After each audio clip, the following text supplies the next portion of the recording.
2ನೇ ಗೋಷ್ಠಿ ಮುಗಿದಿದೆ. 3ನೇ ಗೋಷ್ಠಿ ಬಹಳ ಪ್ರಮುಖವಾದ ಗೋಷ್ಠಿ. ಇದು ಬ್ರ್ಯಾಂಡ್ ಮಂಗಳೂರು ಸಂವಾದ ಕಾರ್ಯಕ್ರಮ. ಇದಕ್ಕೆ ಈ ಭಾಗದ ಎಲ್ಲ ಪತ್ರಿಕೆಗಳ ದೃಶ್ಯ ಮಾಧ್ಯಮಗಳ ಮುಖ್ಯಸ್ಥರು ನಮ್ಮ ಜೊತೆಗೆ ಸೇರಿಕೊಳ್ತಾರೆ. ಅವರು ನಮ್ಮ ಬ್ರ್ಯಾಂಡ್ ಮಂಗಳೂರನ್ನು ಯಾವ ರೀತಿ ಮಾಡ್ಬೋದು, ಬ್ರ್ಯಾಂಡ್ ಮಂಗಳೂರಿಗೆ ಅಂದರೆ ಇಡೀ ಕರಾವಳಿ ಭಾಗದಲ್ಲಿ ನಮ್ಮ ಆಸ್ಮಿತೆಯನ್ನು ಹೇಗೆ ಉಳಿಸ್ಕೊಳ್ಬೋದು ಅನ್ನುವ ಬಗ್ಗೆ ಒಂದು ಗಂಭೀರವಾದ ಚರ್ಚೆಯನ್ನು ಮಾಡಲಿಕ್ಕಿದ್ದಾರೆ. ಎಲ್ಲ ಪತ್ರಿಕೆಯ ಮುಖ್ಯಸ್ಥರನ್ನು ನಾನು ಅತ್ಯಂತ ಪ್ರೀತಿಪೂರ್ವಕವಾಗಿ ವೇದಿಕೆಗೆ ಆಹ್ವಾನಿಸ್ತಾ ಇದ್ದೇನೆ. ಸುದ್ದಿ ಬಿಡುಗಡೆ ಪತ್ರಿಕೆಯ ಮುಖ್ಯಸ್ಥರಾದ ಡಾಕ್ಟರ್ UP ಶಿವಾನಂದ್ ಅವರು, ವಾರ್ತಾಭಾರತಿ ಪತ್ರಿಕೆಯ ಅಬ್ದುಲ್ ಸಲಾಂ ಪುತ್ತಿಗೆ ಅವರು, ವಿಜಯ ಕರ್ನಾಟಕದ ಸ್ಥಾನೀಯ ಸಂಪಾದಕರಾದ ಶ್ರೀ UK ಕುಮಾರನಾಥ್ ಅವರು, ವಿಜಯವಾಣಿ ಪತ್ರಿಕೆಯ ಸುರೇಂದ್ರ ವಾಗ್ಲೆ ಅವರು, ಹೊಸದಿಗಂತ ಪತ್ರಿಕೆಯ ಪ್ರಕಾಶ್ ಇಲಂತಿಲ ಅವರು, ಕನ್ನಡಪ್ರಭ ಪತ್ರಿಕೆಯ ಸುರೇಂದ್ರ ಶೆಟ್ಟಿ ಅವರು, ದಿ ಹಿಂದೂ ಪತ್ರಿಕೆಯ ರವಿಪ್ರಸಾದ್ ಕಮಿಲಾ ಅವರು, ಸಂಯುಕ್ತ ಕರ್ನಾಟಕದ ರಾಮಕೃಷ್ಣ ಆರ್ ಅವರು, ಟೈಮ್ಸ್ ಆಫ್ ಇಂಡಿಯಾದ ಸ್ಟ್ಯಾನ್ಲಿ ಪಿಂಟೋ ಅವರು, ಡೆಕ್ಕನ್ ಹೆರಾಲ್ಡ್ನ ಹರ್ಷ ಅವರು, ಪ್ರಜಾವಾಣಿ ಪತ್ರಿಕೆಯ ಪ್ರಕಾಶ್ ಕುಗ್ವೆ ಅವರು, ವಿಶ್ವವಾಣಿ ಪತ್ರಿಕೆಯ ಜಿತೇಂದ್ರ ಕುಂದೇಶ್ವರ್ ಅವರು, ಉದಯವಾಣಿ ಪತ್ರಿಕೆಯ ಸುರೇಶ್ ಪುದುವೆಟ್ಟು ಅವರು, ಜಯಕಿರಣ ಪತ್ರಿಕೆಯ ಮನೋಜ್ ಹಳೆಯಂಗಡಿ ಅವರು, ಇಂಡಿಯನ್ ಎಕ್ಸ್ಪ್ರೆಸ್ ಪತ್ರಿಕೆಯ ವಿನ್ಸೆಂಟ್ ಡಿಸೋಜಾ ಅವರು, ಮಂಗಳೂರು ಟುಡೇ ಪತ್ರಿಕೆಯ KU ಜಾರ್ಜ್ ಅವರು, ಬಿಸ್ನೆಸ್ ಲೈನ್ನ ವಿನಾಯಕ್ AJ ಅವರು, ನಮ್ಮ ಕುಡ್ಲ ವಾಹಿನಿಯ ಲೀಲಾಕ್ಷ ಕರ್ಕೇರ ಅವರು, ನಮ್ಮ ಟಿವಿಯ ಡಾಕ್ಟರ್ ಶಿವಶರಣ್ ಶೆಟ್ಟಿ ಅವರು, ದಾಯ್ಜಿ ವರ್ಲ್ಡಿನ ವಾಲ್ಟರ್ ನಂದಲಿಕೆ ಅವರು ಹಾಗೂ V4 ನ್ಯೂಸ್ನ ಲಕ್ಷ್ಮಣ್ ಕುಂದರ್ ಅವರು ದಯವಿಟ್ಟು ವೇದಿಕೆಗೆ ಬರಬೇಕು ಅಂತ ವಿನಂತಿಸ್ತಾ ಇದ್ದೇನೆ. ಸಮಯದ ಮಿತಿ ಇದ್ದ ಕಾರಣ ಅತ್ಯಂತ ಪ್ರಾತಿನಿಧಿಕವಾಗಿ ನಾವು ಈ ಸಂವಾದವನ್ನು ಮುಂದುವರಿಸಲಿಕ್ಕಿದ್ದೇವೆ.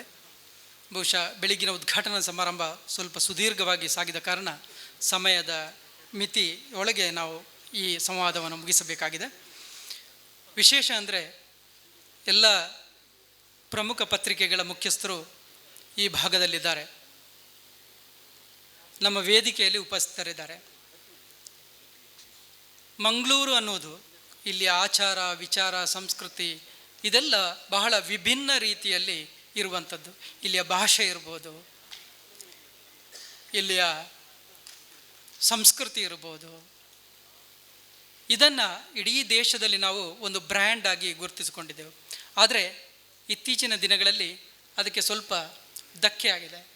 ಅದನ್ನು ಯಾವ ರೀತಿ ಸರಿಪಡಿಸ್ಬೋದು, ಮತ್ತು ಅದರಲ್ಲಿ ಮಾಧ್ಯಮದ ಪಾತ್ರವೇ ಪ್ರಮುಖವಾಗಿರುವುದರಿಂದ, ಇಡೀ ಮಾಧ್ಯಮದ ಪ್ರಮುಖರು ಇಲ್ಲಿರುವುದರಿಂದ ಒಂದು ಚರ್ಚೆ ಮಾಡಿ ಒಂದು ಸಕಾರಾತ್ಮಕವಾದ ದಿಕ್ಸೂಚಿಯನ್ನು ಮಾಡೋದಕ್ಕೋಸ್ಕರ ಈ ವೇದಿಕೆಯನ್ನು ನಾವು ಇಲ್ಲಿ ರೂಪಿಸಿದ್ದೇವೆ. ಎಲ್ಲ ಬಂದಂಥ ಅತಿಥಿಗಳನ್ನು ನಮ್ಮ ವಿಜಯ ಕರ್ನಾಟಕದ ವಿಜಯ ಕೋಟ್ಯಾನ್ ಪಡು ಅವರನ್ನು ಸ್ವಾಗತಿಸಬೇಕು ಅಂತ ಅತ್ಯಂತ ವಿನಮ್ರಪೂರ್ವಕವಾಗಿ ವಿನಂತಿಸ್ತಾ ಇದ್ದೇನೆ. ವಂದನೆಗಳು. ಆತ್ಮೀಯರೇ, ದಕ್ಷಿಣ ಕನ್ನಡ ಜಿಲ್ಲಾ ಕಾರ್ಯನಿರತ ಪತ್ರಕರ್ತರ ಸಂಘದ ಈ ವರ್ಷದ 2 ಪ್ರಮುಖ ಕಾರ್ಯಕ್ರಮಗಳಲ್ಲಿ ಒಂದು ಬ್ರ್ಯಾಂಡ್ ಮಂಗಳೂರು, ಮತ್ತೊಂದು ಗ್ರಾಮ ವಾಸ್ತವ್ಯ. ಬಹುಶಃ ಇಡೀ ರಾಜ್ಯದಲ್ಲೇ ವಿಶೇಷ ಗಮನ ಸೆಳೆದ ಕಾರ್ಯಕ್ರಮ ಈ ಬ್ರ್ಯಾಂಡ್ ಮಂಗಳೂರು. ಇದಕ್ಕಾಗಿ ಈ ಪತ್ರಕರ್ತರ ಸಮ್ಮೇಳನದಲ್ಲಿ ಇದೊಂದು ಸಂವಾದ ಕಾರ್ಯಕ್ರಮ ಇಟ್ಟುಕೊಂಡಿದ್ದೇವೆ. ಈಗಾಗಲೇ ವೇದಿಕೆಯಲ್ಲಿ ಪತ್ರಿಕೆಗಳ ಮತ್ತು ದೃಶ್ಯ ವಾಹಿನಿಗಳ ಮುಖ್ಯಸ್ಥರಿದ್ದಾರೆ. ಇವರು ಮಾತಾಡಿದ ಮೇಲೆ ಮಕ್ಕಳ ಜೊತೆ ಸಂವಾದ ಕಾರ್ಯಕ್ರಮ ನಡೆಯಲಿಕ್ಕಿದೆ. ಆದ್ಮೇಲೆ ಈ ಕಾರ್ಯಕ್ರಮಕ್ಕೆ ಬಂದಂತಹ ಸುದ್ದಿ ಬಿಡುಗಡೆ ಪತ್ರಿಕೆಯ ಸಂಪಾದಕರಾದ ಡಾಕ್ಟರ್ UP ಶಿವಾನಂದ್ ಅವರನ್ನು ಆತ್ಮೀಯತೆಯಿಂದ ಸ್ವಾಗತ ಮಾಡ್ತಾ ಇದ್ದೇವೆ. ಸಂಚಾಲಕರಾದ ಜಗನ್ನಾಥ್ ಶೆಟ್ಟಿಬ್ಬಾಳ ಅವರನ್ನು ಸ್ವಾಗತಿಸಬೇಕಾಗಿ ಕೇಳಿಕೊಳ್ತಾ ಇದೆ. ಅದೇ ರೀತಿ ವಾರ್ತಾಭಾರತಿ ಪತ್ರಿಕೆಯ ಸಂಪಾದಕರಾದ ಅಬ್ದುಲ್ ಸಲಾಂ ಪುತ್ತಿಗೆ ಅವರನ್ನು ಸ್ವಾಗತಿಸ್ತಾ ಇದ್ದೇವೆ. ಅದೇ ರೀತಿ ವಿಜಯ ಕರ್ನಾಟಕ ಪತ್ರಿಕೆಯ ಸ್ಥಾನಿಕ ಸಂಪಾದಕರಾದ UK ಕುಮಾರನಾಥ್ ಅವರನ್ನು ಪ್ರೀತಿಪೂರ್ವಕವಾಗಿ ಸ್ವಾಗತಿಸ್ತಾ ಇದ್ದೇವೆ. ಪುಷ್ಪರಾಜ್ ಅವರನ್ನು ಸ್ವಾಗತಿಸಬೇಕು. ಕನ್ನಡಪ್ರಭ ಪತ್ರಿಕೆಯ ಬ್ಯೂರೋ ಮುಖ್ಯಸ್ಥರಾದ ಸುರೇಂದ್ರ ಶೆಟ್ಟಿ ಅವರಿದ್ದಾರೆ, ಅವರನ್ನು ಪ್ರೀತಿಪೂರ್ವಕವಾಗಿ ಸ್ವಾಗತಿಸ್ತಾ ಇದ್ದೇವೆ. ಸಂಯುಕ್ತ ಕರ್ನಾಟಕ ಪತ್ರಿಕೆಯ ಬ್ಯೂರೋ ಮುಖ್ಯಸ್ಥರಾದ ರಾಮಕೃಷ್ಣ ಆರ್ ಇದ್ದಾರೆ, ಅವರನ್ನು ಪ್ರೀತಿಪೂರ್ವಕವಾಗಿ ಸ್ವಾಗತಿಸ್ತಾ ಇದ್ದೇವೆ. ಡೆಕ್ಕನ್ ಹೆರಾಲ್ಡ್ ಪತ್ರಿಕೆಯ ಮುಖ್ಯಸ್ಥರಾದ ಶ್ರೀ ಹರ್ಷ ಅವರಿದ್ದಾರೆ, ಅವರನ್ನು ಕಾರ್ಯಕ್ರಮಕ್ಕೆ ಪ್ರೀತಿಪೂರ್ವಕವಾಗಿ ಸ್ವಾಗತಿಸ್ತಾ ಇದ್ದೇವೆ. ವಿಶ್ವವಾಣಿ ಪತ್ರಿಕೆಯ ಜಿತೇಂದ್ರ ಕುಂದೇಶ್ವರ ಅವರಿದ್ದಾರೆ, ಅವರನ್ನು ಈ ಕಾರ್ಯಕ್ರಮಕ್ಕೆ ಸ್ವಾಗತಿಸ್ತಾ ಇದ್ದೇವೆ. ಉದಯವಾಣಿ ಪತ್ರಿಕೆಯ ಮುಖ್ಯಸ್ಥರಾದ ಶ್ರೀ ಸುರೇಶ್ ಪುದುವೆಟ್ಟಿ ಇದ್ದಾರೆ, ಅವರನ್ನು ಕಾರ್ಯಕ್ರಮಕ್ಕೆ ಸ್ವಾಗತಿಸ್ತಾ ಇದ್ದೇವೆ.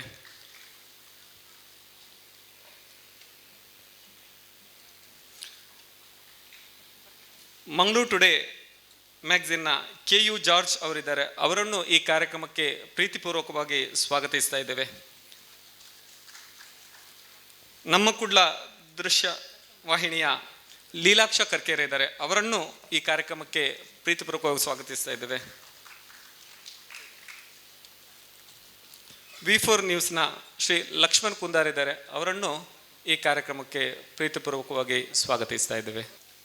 ಮಾಧ್ಯಮದ ಎಲ್ಲ ಮುಖ್ಯಸ್ಥರನ್ನು ಅತ್ಯಂತ ಪ್ರೀತಿಪೂರ್ವಕವಾಗಿ ಸ್ವಾಗತಿಸುತ್ತಾ ಬೇರೆ ಬೇರೆ ಸಂಘ ಸಂಸ್ಥೆಯ ಪ್ರತಿನಿಧಿಗಳ ಸಭೆಯಲ್ಲಿ ಈ ಬಗ್ಗೆ ಚರ್ಚೆಯಾಗಿ ಅವರ ಅಭಿಪ್ರಾಯಗಳನ್ನು ತೆಗೆದುಕೊಂಡು ಆ ನಂತರ ಈಗಾಗಲೇ ನಮ್ಮ ಈ ಕಾರ್ಯಕ್ರಮದ ಉದ್ಘಾಟನೆಯ ಸಂದರ್ಭದಲ್ಲಿ ನಮ್ಮ ಸಂಘದ ಅಧ್ಯಕ್ಷರಾದಂಥ ಶ್ರೀನಿವಾಸ್ ನಾಯ್ಕ ಇಂದಾಜಿ ಅವರು ಅದರ ವಿಷಯಗಳನ್ನು ನಿಮ್ಮ ಮುಂದೆ ಇಟ್ಟಿದ್ದಾರೆ.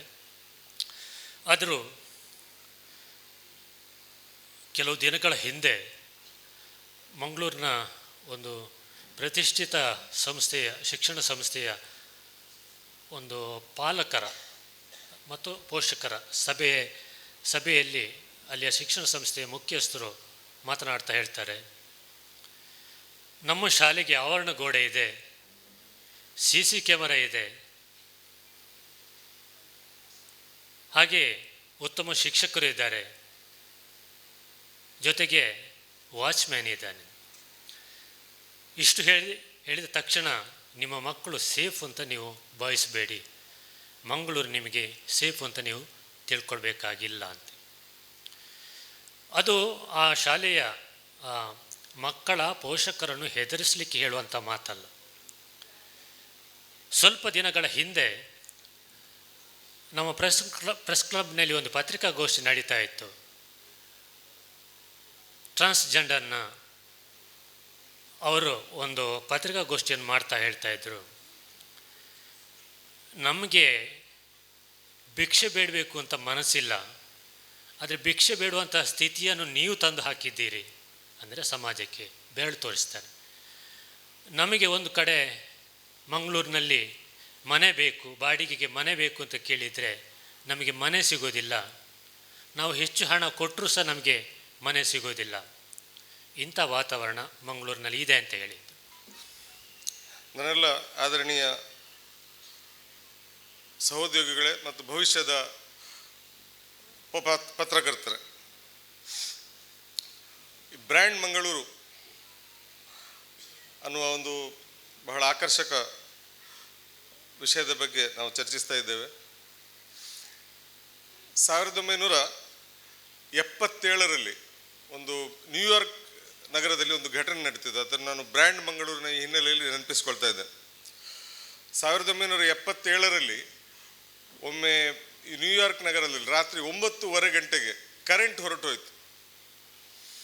ಅದರ ನಂತರದ 2 ಗಂಟೆಗಳಲ್ಲಿ ನ್ಯೂಯಾರ್ಕ್ನಲ್ಲಿ ಸುಮಾರು 1800 ಅಪರಾಧದ ಘಟನೆಗಳು ನಡೆದು ಕರೆಂಟ್ ಇಲ್ಲದಾಗ. ಸುಮಾರು 2000 ವ್ಯಾಪಾರ ಮಳಿಗೆಗಳ ದರೋಡೆ ನಡೆಯಿತು. ಸುಮಾರು $1 ಬಿಲಿಯನ್ ನಷ್ಟ ಆಯಿತು ನ್ಯೂಯಾರ್ಕ್ ನಗರಕ್ಕೆ. ಮತ್ತು ಆ ವರ್ಷ 1977ರಲ್ಲಿ ನ್ಯೂಯಾರ್ಕ್ನ ಇಮೇಜ್ ಏನಾಯ್ತು ಅಂತ ಹೇಳಿದರೆ, ಮೈ ಡಿಯರ್ ನ್ಯೂಯಾರ್ಕ್ ಅನ್ನುವ ಬದಲಿಗೆ ಐ ಫಿಯರ್ ನ್ಯೂಯಾರ್ಕ್ ಅನ್ನುವ ಪರಿಚಯ ಆಯಿತು. ಅದುವೇ ನ್ಯೂಯಾರ್ಕ್ನ ಪರಿಚಯ ಆಗಿಬಿಟ್ಟಿತ್ತು. ಮೈ ಡಿಯರ್ ನ್ಯೂಯಾರ್ಕ್ ಅನ್ನುವ ಬದಲಿಗೆ ಜನರು ಐ ಫಿಯರ್ ನ್ಯೂಯಾರ್ಕ್ ಅಂತ ಹೇಳಲಿಕ್ಕೆ ಆರಂಭಿಸಿದರು. ನ್ಯೂಯಾರ್ಕ್ನ ಈ ಇಮೇಜ್ ಕೇವಲ 2 ಗಂಟೆಗಳಲ್ಲಿ ನಿರ್ಮಾಣ ಆದದ್ದಲ್ಲ. ನ್ಯೂಯಾರ್ಕ್ ಹಲವು ಕಾರಣಗಳಿಗಾಗಿ ಕುಖ್ಯಾತ ಆಗಿತ್ತು. ತನ್ನ ಎಲ್ಲ ವಿಶೇಷಗಳ ಹೊರತಾಗಿಯೂ ಯಾವುದೇ ನಗರದಲ್ಲಿ ಅದರ ಎಲ್ಲ ವಿಶೇಷತೆಗಳು ಒಂದೇ ದಿನ ಹುಟ್ಟಿಕೊಳ್ಳುವುದಿಲ್ಲ. ಅದೇ ರೀತಿ ಅದರ ಎಲ್ಲ ದೌರ್ಬಲ್ಯಗಳು ಕೂಡ ಹಾಗೆ, ಅದು ಒಂದೇ ದಿನದಲ್ಲಿ ಹುಟ್ಟಿಕೊಳ್ಳುವುದಲ್ಲ. ಆದರೆ ಯಾರು ಯಾವುದನ್ನು ಹೈಲೈಟ್ ಮಾಡ್ತಾರೆ ಅನ್ನೋದರ ಮೇಲೆ ಇದೆ. ಕೆಲವು ಸಮಸ್ಯೆಗಳ ಹೆಸರಲ್ಲಿ ಅಲ್ಲಿಯ ಟ್ರೇಡ್ ಯೂನಿಯನ್ಗಳು ಮತ್ತು ಅಲ್ಲಿಯ ಕೆಲವು ವರ್ಗಗಳು ನ್ಯೂಯಾರ್ಕ್ನ ವಿರುದ್ಧ ಬಹಳ ನಕಾರಾತ್ಮಕವಾದಂತಹ ಪ್ರಚಾರವನ್ನು ಮಾಡಿದರು ಮತ್ತು ಅದರಲ್ಲಿ ನಮ್ಮ ಸಹೋದ್ಯೋಗಿಗಳ ಪಾತ್ರವೂ ಇತ್ತು. ಬಹುಶಃ ಪುಷ್ಪರಾಜ್ ಅವರು ತುಂಬ ಸುದೀರ್ಘವಾಗಿ ನನ್ನ ಎಲ್ಲ ಮಾತುಗಳನ್ನು ನುಂಗಿಬಿಟ್ಟಿದ್ದಾರೆ. ಸೊ ನನಗೆ ಮತ್ತು 5 ನಿಮಿಷದಲ್ಲಿ ಮುಗಿಸ್ಬೇಕಂತಲೂ ಹೇಳಿಬಿಟ್ಟಿದ್ದಾರೆ. ಹಾಗಾಗಿ ನಾನು ಕೆಲವೊಂದು ವೈಮಾನಿಕ ನೋಟ ಮಾತ್ರ ಮಾತಾಡ್ತೇನೆ. ನಿಮಗೆ ಒಂದು ಮಾತು ಇಟ್ಕೊಳ್ಳಿ, ನೀವು ಯಾವುದೇ ಊರಿಗೆ ಹೋದಾಗ ಮೊದಲು ಅಲ್ಲಿನ ಮಾಧ್ಯಮಗಳನ್ನು ಗಮನಿಸಿ, ಮೊದಲೆಲ್ಲ ಪತ್ರಿಕೆಗಳನ್ನು ಓದಿಕೊಳ್ಳಿ. ನಿಮಗೆ ಊರಿನ ಬಗ್ಗೆ ಏನಾದರೂ ಮಾಹಿತಿ ತಿಳಿಯೋದಿದ್ದರೆ, ಅಧ್ಯಯನ ಮಾಡಿದ್ರೆ ಫಸ್ಟ್ ಮಾಧ್ಯಮಗಳನ್ನು ಓದಿಕೊಳ್ಳಿ. ಮೊದಲು IAS ಎಲ್ಲ ಮಾಡುವವರು ಅದನ್ನೇ ಮೊದಲು ಮಾಡ್ತಾಯಿದ್ರು. ನಾನು ಮೂಲತಃ ಉಡುಪಿಯವ. ಒಂದು 30 ವರ್ಷಗಳ ಹಿಂದೆ 30-35 ವರ್ಷಗಳ ಹಿಂದೆ ನಾನು ಮಂಗಳೂರನ್ನು ತಿಳ್ಕೊಂಡದ್ದು ಖಾಲಿ ಮುಂಗಾರು ಪತ್ರಿಕೆ, ವಿಶೇಷವಾಗಿ ಮುಂಗಾರು ಪತ್ರಿಕೆ ಮತ್ತು ಆಗಿನ ಉದಯವಾಣಿ. ನಾನು ಮಂಗಳೂರು ಬಗ್ಗೆ ನನಗೆ ವಿಚಿತ್ರವಾದ ಕುತೂಹಲ. ಇದೇನಪ್ಪ ಮಂಗಳೂರು ಅಂದರೆ ನನಗೆ ಒಂದು ಬೇರೆ ಒಂದು ಲೋಕ, ಅದೇನೋ ಒಂಥರ ವೈಬ್ರೇಷನ್, ಒಂದು ವೈಬ್ರೆಂಟ್ ಮಂಗಳೂರು ಅಂತ ಈ ಥರ. ನಾನು ಮುಂಗಾರು ಪತ್ರಿಕೆಗೆ ಕತೆ ಕವನ ಲೇಖನ ಕೊಡಲಿಕ್ಕೆ ಬರ್ತಾ ಮಂಗಳೂರಲ್ಲಿ ಫಸ್ಟ್ ನೋಡಿದ್ದು ರೈಲು, ಮಂಗಳೂರಲ್ಲಿ ಫಸ್ಟ್ ನೋಡಿದ್ದು TV, ಮಂಗಳೂರಲ್ಲಿ ಫಸ್ಟ್ ನೋಡಿದ್ದು ವಿಮಾನ, ಮಂಗಳೂರಲ್ಲಿ ಓಡುವ ಸಿಟಿ ಬಸ್ಗಳಲ್ಲಿ ನೋಡಿದ್ದು ನಂಬರ್, ಮತ್ತು ಅಷ್ಟು ವೇಗವಾಗಿ ಓಡುವ ಎಲ್ಲಿ ನಿಲ್ಲದ ಎಕ್ಸ್ಪ್ರೆಸ್ ಬಸ್ಸುಗಳು. ನನಗೆ ಗೊತ್ತೇ ಇಲ್ಲ ಮಂಗಳೂರು ಅಂದರೆ ಇದೆ ಅಂತ ನಾನು ನೋಡಿದ್ದು ಮಂಗಳೂರು. ಆಯಿತಾ? ಅನಂತರ ಹಾಗೆ ಹೋಗ್ತಾ ಇದ್ದಾಗೇ ನನಗೆ ಇಡೀ ಕಾಣಿತು ನೆಲ, ಜಲ, ವಾಯು, ರೈಲು ಎಲ್ಲ ಇರುವಂಥ ಕರ್ನಾಟಕದ ಏಕೈಕ ನಗರ ಮಂಗಳೂರು. ಅಂಥ ನಗರದಲ್ಲಿ ನಾನು ಇರಬೇಕಪ್ಪ ಅಂತ 1989ಕ್ಕೆ ಇದೇ ಜುಲೈ 1ರಂದು ನಾನು ಇಲ್ಲಿ ಪತ್ರಿಕೋದ್ಯಮಿಗೆ ಕಾಲಿಟ್ಟೆ ಮಂಗಳೂರಿಗೆ. ಅಲ್ಲಿಂದ ಮಂಗಳೂರಿನವನಾಗಿ ಬಿಟ್ಟೆ, ನಂದೆ ಅಂತ ಎಣಿಸ್ಕೊಂಡು ಬಿಟ್ಟೆ. ಆಮೇಲೆ ನಡುವೆ ಸ್ವಲ್ಪ ಮುಂಬೈಗೆ ಹೋದೆ, ಒಂದು 3 ವರ್ಷ, ಮತ್ತೆ ಮಂಗಳೂರೇ ಎಳೆದು ತಂತು. ಸೊ ನಾನು ಕಂಡ ಮಂಗಳೂರು, ಆ ಬ್ರ್ಯಾಂಡನ್ನು ನಾನು ನಿಮಗೆ ಹೇಳಲಿಕ್ಕೆ ಇಷ್ಟಪಡ್ತಾ ಇದ್ದೇನೆ. ಇಲ್ಲಿ ಬಂದ ಆ 30 ವರ್ಷಗಳಲ್ಲಿ ನಾನು ನೋಡ್ತಾ ನಗರವನ್ನು ಹೊರಗಿನಿಂದ ಮತ್ತು ಒಳಗಿನಿಂದ ನೋಡ್ತಾ ಏನಾಯ್ತಪ್ಪ ಅಂದರೆ 10 ವರ್ಷದ ಒಳಗೆ ಈ ಜನ್ರೇಷನ್ಗಳೇ ಬದಲಾಗ್ತದೆ. ನಿಮಗೆಲ್ಲ ಗೊತ್ತಲ್ಲ, ಜನ್ರೇಷನ್ಗೆ ಒಂದು 10 ವರ್ಷ ಆದಮೇಲೆ ಬದಲಾಗುತ್ತೆ. ಈಗಂತೂ 8 ಇಯರ್ಸಿಗೆ ಬದಲಾಗ್ತದಂತೆ. ಆದರೆ ಇಲ್ಲಿ ಆ 3 ದಶಕಗಳಲ್ಲಂದರೆ ಏನು ಪಲ್ಲಟಗಳಾಗಿವೆ ನೋಡಿ. ನನಗೆ ಆಗ ಕಾಣ್ತಿದ್ದದ್ದು ಏನು, ಇಲ್ಲಿಯ ಜನಗಳು ಹೇಗಪ್ಪ ಭಾರಿ ಒಳ್ಳೆಯ ಬಹುಸಂಸ್ಕೃತಿ, ಬಹುಭಾಷೆ, ಏನು ಅನ್ಯೋನ್ಯತೆ, ಎಲ್ಲ ಧರ್ಮದವರು ಒಟ್ಟಾಗಿ ಇಲ್ಲಿ ಒಂದು ಬೆಳೀತಾ ಇದ್ದಾರೆ. ಇಂಥದ್ದೊಂದು ಎಲ್ಲಿದೆ ಅಂತಹ ಅದ್ಭುತ ಕರ್ನಾಟಕದಲ್ಲಿ ಎಲ್ಲೂ ಇಲ್ಲ. ನನಗೆ ಭಾರಿ ಇಷ್ಟಪಟ್ಟೆ. ಆದರೆ 30 ವರ್ಷಗಳಲ್ಲಿ ನೋಡ್ತಾ ಇದ್ದಾಗೆ ತಾಲೂಕು ಕೇಂದ್ರಗಳೆಲ್ಲ ನಗರವಾಯಿತು. ಹಳ್ಳಿಗಳಲ್ಲೂ ಫ್ಲ್ಯಾಟ್ ಕಲ್ಚರ್ವನ್ನು, ಭತ್ತದ ಗಡ್ಡೆಗಳೆಲ್ಲ ತೋಟಗಳು ಫ್ಲ್ಯಾಟ್ಗಳಾದವು, ಮದುವೆ ಮುಂಜಿ ಊಟದಲ್ಲಿ ಬಫೆ ಪ್ಲೇಟ್ಗಳಾದವು, ಮಲ್ಟಿಪ್ಲೆಕ್ಸ್ಗಳು ಬಂದ ಮೇಲೆ ಸಿನಿಮಾ ಟಾಕೀಸ್ಗಳು, ಮದುವೆ ಹಾಲ್ಗಳಾದವು, ಶಾಪಿಂಗ್ ಮಾಲ್ಗಳವು, ಅಪಾರ್ಟ್ಮೆಂಟ್ಗಳು ಆಗ್ತಾ ಇವೆ. ಸರ್ಕಾರಿ ಕನ್ನಡ ಶಾಲೆಗಳನ್ನು ಸದ್ದಿಲ್ಲದ ಇಂಗ್ಲೀಷ್ ಮಾಧ್ಯಮ ಶಾಲೆಗೆ ಕಬಳಿಸ್ತಾ ಇದ್ದಾವೆ. ತರಕಾರಿ, ಮೀನು, ಮಾಂಸ, ಹಣ್ಣು, ಡ್ರೆಸ್ಸು, ಚಪ್ಪಲಿ, ಆಟಿಕೆ, ಬೇಕರಿ ಎಲ್ಲದಕ್ಕೂ ಒಂದೇ ಅಂಗಡಿ, ಒಂದೇ ತೊಟ್ಟೆಯಲ್ಲಿ ಎಲ್ಲವೂ ಪ್ಯಾಕ್. ಈಗ ಬಂದಿದೆ, ಇವತ್ತಿನಿಂದ ಬೇರೆ ಜಾರಿಯಾಗಿದೆ, ಎಲ್ಲ ಬೇರೆ ಬೇರೆ ಮಾಡಿ ಅಂತ. ತುಳುನಾಡಿನ ಸಂಸ್ಕೃತಿಗೆ ಒಂದು ಉದಾಹರಣೆ ಇವತ್ತಿನ ಕಾರ್ಯಕ್ರಮ. ಇವತ್ತು ಬೆಳಿಗ್ಗೆಯಿಂದ ಏನು ಕಾರ್ಯಕ್ರಮ ನಡೆದಿದೆಯಾ, ಎಲ್ಲ ಪತ್ರಕರ್ತರನ್ನು ಸೇರಿಸಿರೋದು. ಮುಖ್ಯವಾಗಿ ಹೆಚ್ಚಿನ ಪತ್ರಕರ್ತರು ಒಟ್ಟಿಗೆ ಸೇರಿಕೊಂಡು ಇವತ್ತಿನ ಪತ್ರಿಕೆಯ ವೇದಿಕೆಯಲ್ಲಿ ಕೂಡ ಎಲ್ಲ ಪತ್ರಿಕಾ ರಂಗದ ಮುಖ್ಯಸ್ಥರಿದ್ದಾರೆ. ಬೆಳಿಗ್ಗೆ ಕಾರ್ಯಕ್ರಮ ಸಿನಿಮಾದ ಮಧ್ಯೆ ನಡುವಿನಲ್ಲಿ ಒಮ್ಮೆ ಸಿನಿಮಾದ ನಟರು, ನಾಟಕದನ್ನು ಸೇರಿಸಿದ್ರು, ಅವರನ್ನೊಟ್ಟಿಗೆ ಮಾಡಿದರು. ಅಂದರೆ ಸಂಸ್ಕೃತಿ ಅಂದರೆ ಏನು? ಸಂಸ್ಕೃತಿ ಅಂದರೆ ಜೀವನದ ಕ್ರಮ. ನಮ್ಮ ಜೀವನದ ಕ್ರಮವನ್ನು ಇವತ್ತು ಸೇರಿದ ಬೆಳಗ್ಗಿನ ಸಂಜೆವರೆಗೆ ಇರ್ತ ಕಾರ್ಯಕ್ರಮದಲ್ಲಿ ಅದೇ ನಮ್ಮ ಕ್ರಮ, ಅದೇ ನಮ್ಮ ಸಂಸ್ಕೃತಿ. ಎಲ್ಲರನ್ನೂ ಸೇರಿಸಿಕೊಳ್ಳುವಂಥದ್ದು, ಎಲ್ಲರೂ ಸಹಿಸಿಕೊಳ್ಳುವಂಥದ್ದನ್ನು, ಎಲ್ಲರನ್ನೂ ಮೆಚ್ಚಿಕೊಳ್ಳುವಂಥದ್ದು. ಒಳಿತನ್ನು ಸ್ವೀಕರಿಸಿ ಯಾವುದು ಸರಿ ಇಲ್ಲವೋ ಅದನ್ನು ದೂರ ಇಡುವಂಥ ಕೆಲಸ ಸಂಸ್ಕೃತಿ ನಡೀತದೆ. ತುಳು ಸಂಸ್ಕೃತಿ, ತುಳು ಮಾತಿಗೆ ಅರ್ಥ ಇದೆ, ಭಾಳ ಸಾಫ್ಟ್ ಅಂಥದ್ದು.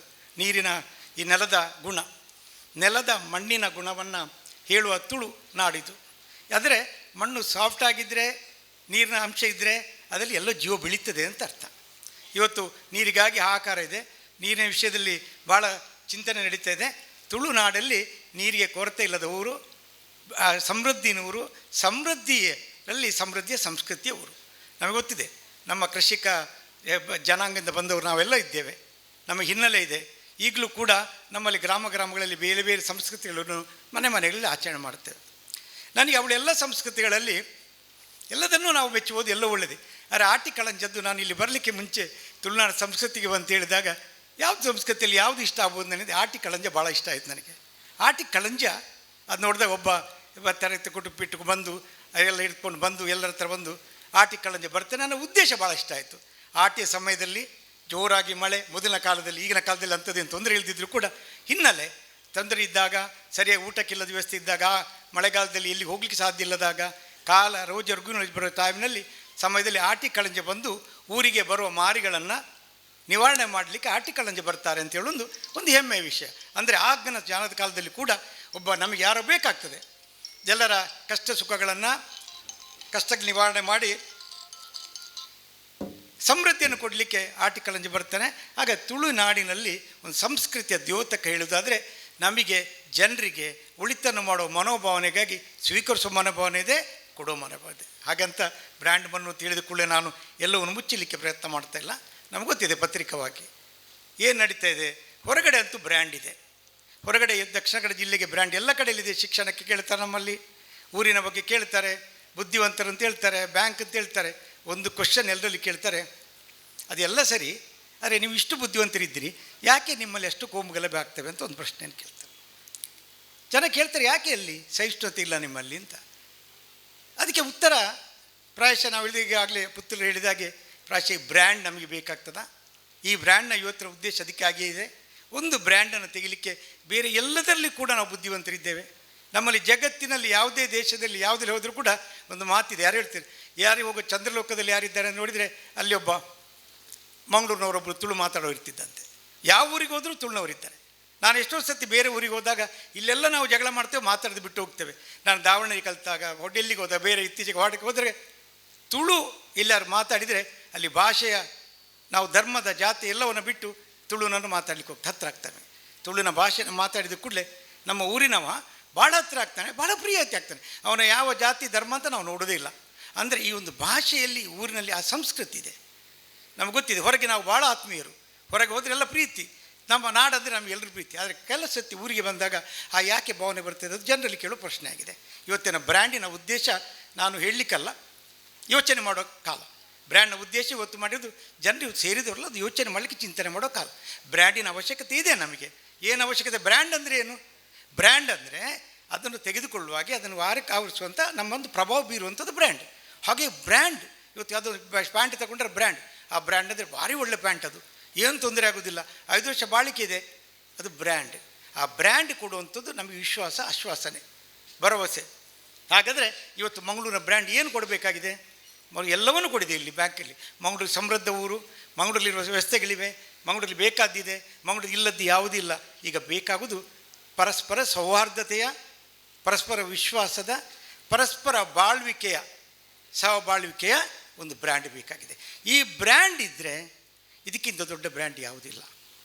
ವೇದಿಕೆಯಲ್ಲಿರುವ ಎಲ್ಲ ನನ್ನ ಹಿರಿಯ ಮಾಧ್ಯಮ ಮಿತ್ರರೇ ಹಾಗೂ ಈ ಕಾರ್ಯಕ್ರಮದಲ್ಲಿ ಉಪಸ್ಥಿತರಿರುವ ಎಲ್ಲ ಹಿರಿಯ ಮಾಧ್ಯಮ ಮಿತ್ರರೇ, ಗಣ್ಯರೇ, ಸ್ವಾಮೀಜಿಯವರೇ ಹಾಗೂ ಎಲ್ಲ ವಿದ್ಯಾರ್ಥಿ ಮಿತ್ರರೇ, ಬಹುಶಃ ತುಂಬ ಟೈಮ್ ಆಗಿದೆ, ಮಾತಾಡಬೇಕು ಅಂತ ತುಂಬ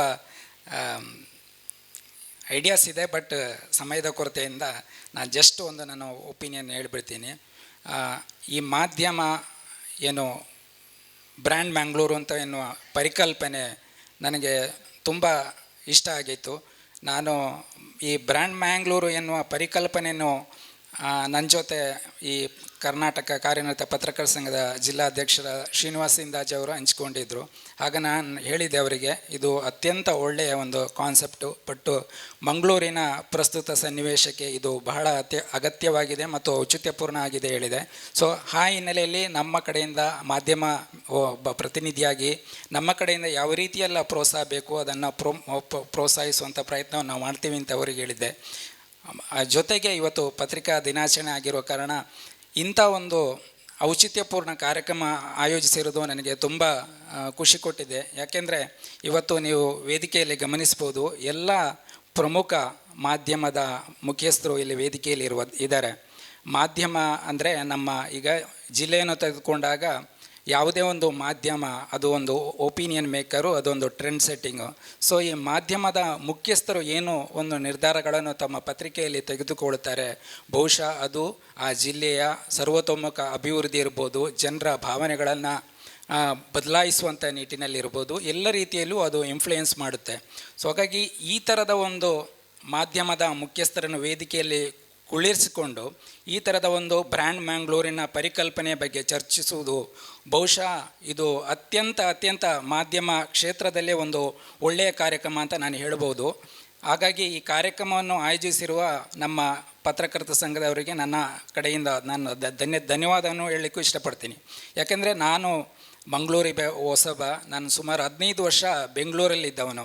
ಸೊ ಬೆಂಗಳೂರಲ್ಲಿದ್ದು ಬೆಂಗಳೂರು ಮತ್ತು ಮಂಗಳೂರಿಗೆ ಏನು ವ್ಯತ್ಯಾಸ ಇದೆ ಅಂತ ಒಬ್ಬ ಪತ್ರಕರ್ತನಾಗಿ, ಒಬ್ಬ ಓದುಗನಾಗಿ ನಾನು ಬಹಳ 1.5 ದಶಕದಿಂದ ಸೂಕ್ಷ್ಮವಾಗಿ ಗಮನಿಸ್ತಾ ಬಂದೀನಿ.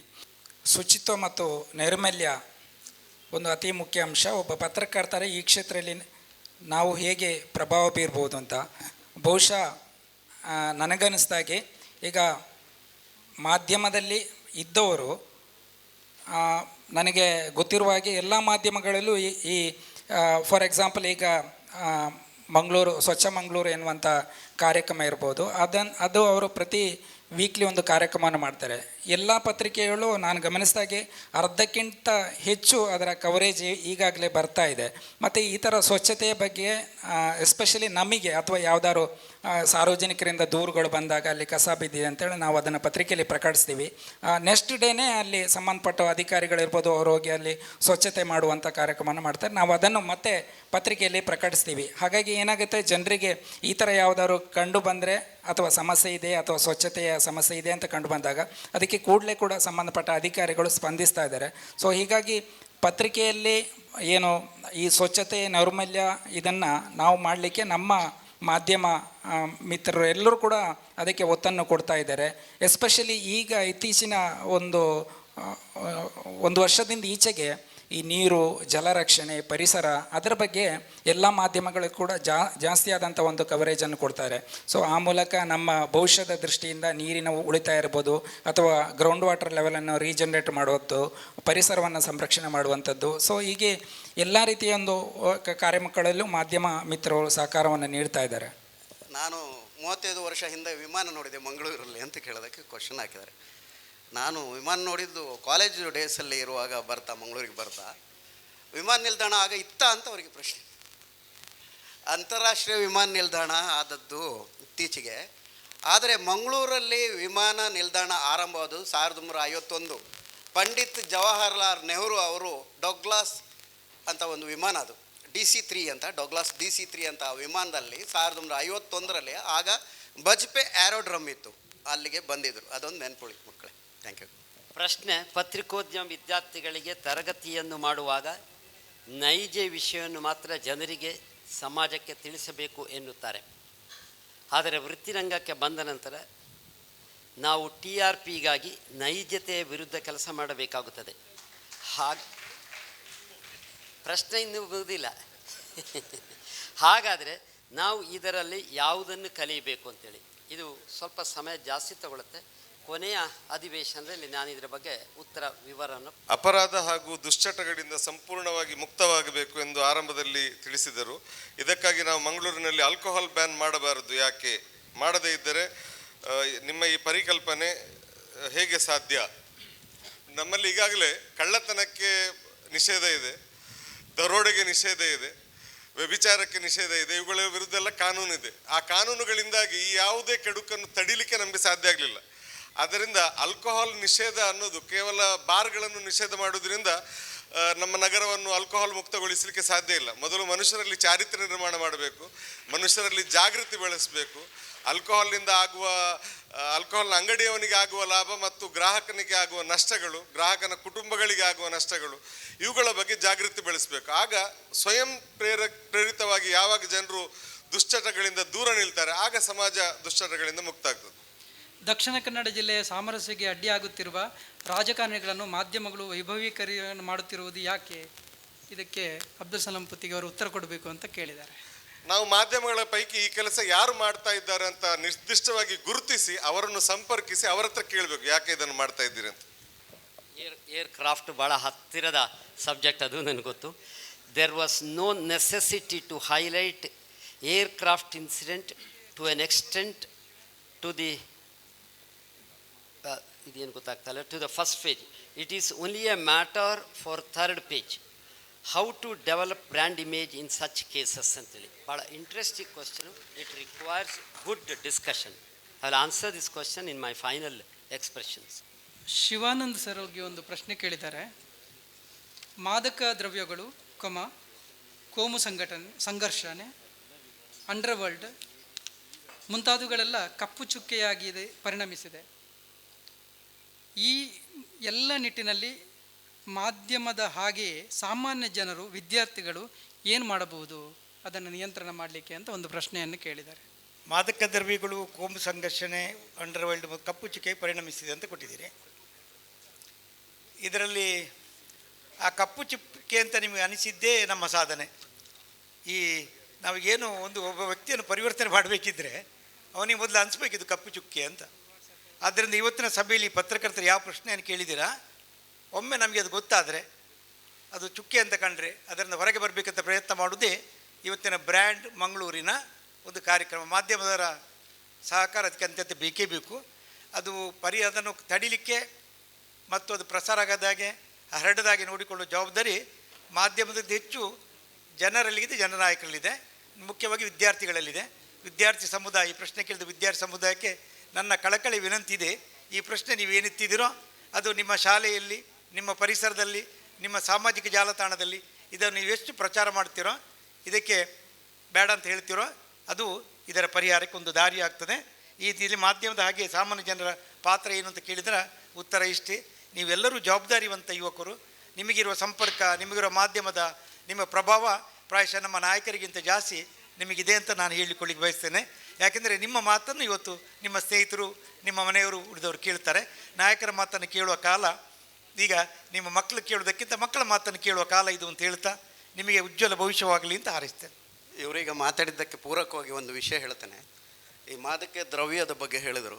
ನಾವು ಕಳೆದ ವರ್ಷ ಮಾದಕ ಮುಕ್ತ ಮಂಗಳೂರು ಅಂತ ಒಂದು ಅಭಿಯಾನ ಮಾಡಿದೆವು. ಸುಮಾರು 33,000 ವಿದ್ಯಾರ್ಥಿಗಳನ್ನು ತಲುಪಿದ್ದೇವೆ. ಮತ್ತು ಒಂದು 5,000 ಮಕ್ಕಳನ್ನು ರ್ಯಾಲಿ ಮಾಡಿ ಇದೇ ಪೊಲೀಸ್ ಜೊತೆಗೆ ಸಹಯೋಗದಲ್ಲಿ ಮಂಗಳೂರು ನಗರ ಮಾದಕ ಮುಕ್ತ ಮಂಗಳೂರು ಆ ಅಭಿಯಾನಕ್ಕೆ ನಮಗೆ ಮೊನ್ನೆ ನ್ಯೂಯಾರ್ಕಲ್ಲಿ ಇಡೀ ವಿಶ್ವಾದ್ಯಂತ ಮಾದಕ ಮುಕ್ತ ಮಂಗಳೂರು ಹೆಸರು ಬಂತದರಲ್ಲಿ ಜಾಗತಿಕವಾಗಿ 2nd ಪ್ರೈಜ್ ಕೊಡ್ತಾರೆ ಮೀಡಿಯಾ ಲೆವೆಲಲ್ಲಿ. ಯಾಕಂದರೆ ಮಾದಕ ಮುಕ್ತ ಮಂಗಳೂರು, ಅಲ್ಲಿ ಮಂಗಳೂರು ಹೆಸರು ನೋಡಿ, ಅಲ್ಲಿ ಅಮೇರಿಕಾವನ್ನು ಬೀಟ್ ಮಾಡಿದ್ದೇವೆ, ಫೋಟೋರಿಕಾ ಬೀಟ್ ಮಾಡಿದ್ದೇವೆ, ಮಾಸ್ಕೋ ಬೀಟ್ ಮಾಡಿದ್ದೇವೆ, ಈಗ ಅದು ರಷ್ಯಾ ಆಮೇಲೆ ಫ್ರಾನ್ಸನ್ನು ಬೀಟ್ ಮಾಡಿದ್ದೇವೆ. 2nd ಪ್ರೈಜ್ ಮಾದಕ ಮುಕ್ತ ಮಂಗಳೂರು. ಯಾಕಂತ ಹೇಳಿದರೆ ಎಲ್ಲ ಮಾಧ್ಯಮಗಳು ಅದು ಕೆಲಸ ಮಾಡ್ತಾ ಇದ್ದಾರೆ. ನೀವು ಅವರಿಗೆ ಗ್ರಾಮಾಂತರ ಅದರಿಂದ ಹೆಚ್ಚು ಜವಾಬ್ದಾರಿ ಅವರಿಗೆ ಬಂದಿದೆ. ನೀರಿನ ಅಭಾವದ ಬಗ್ಗೆ ಮಾತಾಡುವ ಮೀಡಿಯಾ ಯಾಕೆ ಎತ್ತಿನ ಹೊಳೆ ಯೋಜನೆಯನ್ನು ಒಟ್ಟಾಗಿ ಖಂಡಿಸುತ್ತಿಲ್ಲ ಅಂತ. ಇದು ಆ್ಯಕ್ಚುಲಿ ಏನಾಗ್ತಾಯಿದೆ ಅಂತ ಹೇಳಿದರೆ ಪ್ರತಿಯೊಂದು ಮಾಧ್ಯಮಗಳಲ್ಲಿ ಮಾಡ್ತಾ ಇದೆ. ನೀವು ಗಮನಿಸಿದಿರಾ ಇಲ್ವಾ? ಎಲ್ಲ ಮಾಧ್ಯಮಗಳಲ್ಲಿ ಎತ್ತಿನ ಹೊಳೆ ಬಗ್ಗೆ ಸಿರೀಸ್ ಆಫ್ ಇದು ಬರ್ತಾ ಇದೆ. ಯಾರು ಕೂಡ ಎತ್ತಿನ ಹೊಳೆ ಪೂರಕವಾಗಿ ಯಾರಾದರೂ ಕೇಳಿ, ಯಾರಾದರೂ ಎತ್ತಿನ ಹೊಳೆ ಪೂರಕವಾಗಿ ಸ್ಟೋರಿ ಮಾಡಿದಿರಪ್ಪ?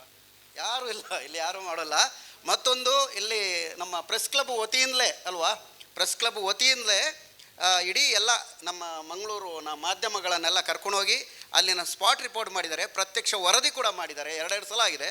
ಇನ್ನೂ ಒಂದು, ಈಗ ಶರಾವತಿ ಕಡೆ ತಿರುಗಿದರೆ ಎಚ್ಚರಿಕೆ ಇರಲಿ, ನಮ್ಮಿಂದ ಸ್ವಲ್ಪ ಆಚೆ ಹೋಗಿದ್ದಾರೆ, ಅಲ್ಲಿ ಏನು ಸಿಕ್ಕಲಿಲ್ಲ ಎತ್ತಿನ ಹೊಳೆಗೆ ಶರಾವತಿಯನ್ನು ಎಳಿತಾ ಇದ್ದಾರೆ. Thank you. ಸಿಟಿಸನ್ ಜರ್ನಲಿಸಮ್ ಹೆಸರಿನಲ್ಲಿ ವೈಯಕ್ತಿಕ ದ್ವೇಷದ ಪರಿಹಾರ ಕಂಡುಕೊಳ್ಳುತ್ತಿರುವುದು ನವಮಾಧ್ಯಮದಲ್ಲಿ ಸಾಮಾನ್ಯ.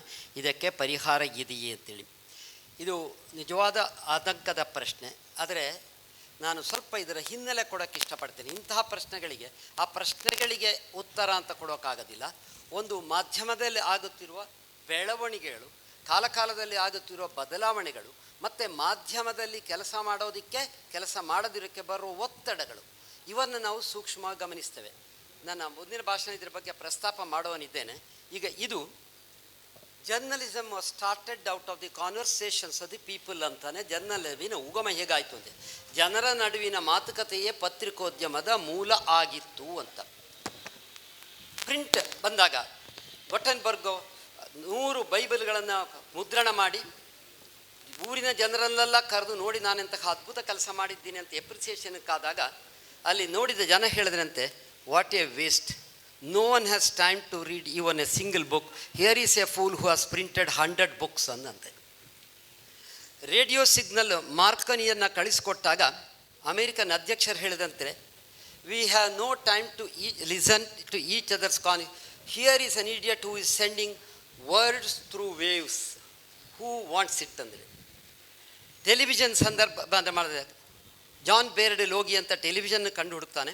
1923ನೇ ಇಸವಿಯಲ್ಲಿ ಆತ ನ್ಯೂಯಾರ್ಕ್ ಟೈಮ್ಸಿನ ಕಚೇರಿಗೆ ತಗೊಂಡು ಹೋಗಿ ರಿಸೆಪ್ಷನಿಸ್ಟ್ ಹತ್ರ, ನಾನೊಂದು ಅದ್ಭುತವಾದ ಉಪಕರಣವನ್ನು ಕಂಡಿದ್ದೇನೆ, ಕಂಡು ಹುಡುಕಿದ್ದೇನೆ, ನಿಮ್ಮ ಸಂಪಾದಕರನ್ನು ನಾನು ನೋಡಬೇಕು ಅಂತ ಹೇಳಿದಾಗ ರಿಸೆಪ್ಷನಿಸ್ಟ್ ಸಂಪಾದಕರಿಗೆ ಫೋನ್ ಮಾಡ್ತಾರೆ, here is a young man who wants to meet you, why does he want to see me ಅಂತ ಕೇಳ್ತಾರೆ. He has got a dabba, a box with him, he says he will show miracles, ask that idiot to get lost ಅಂತ ಹೇಳ್ತಾನಂತೆ.